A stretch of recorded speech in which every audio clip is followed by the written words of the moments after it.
Alright, finish. Let me give you an example.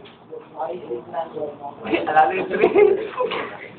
why is hypertension not Tapos pala sinom ko rin yung kay Rico. should not be not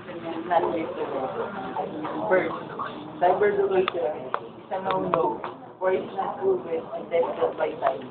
Unlike the book, it is more good source of reference and gives you more meaning.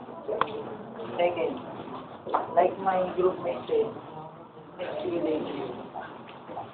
Third, it lessens your socialization and communication skills. That's what Alvin said. The focus of the student is not so much on the communication between the teacher and the learner because of the some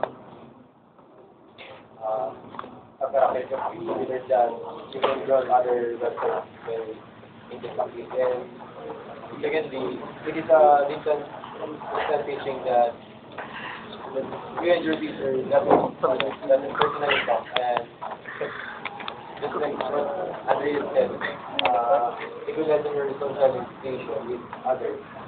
And based on what Gina said a while ago,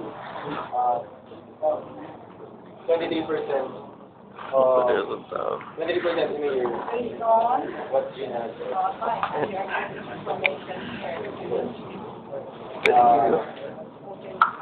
In a year, 23% are approximately 7 million. How much 21.7 million?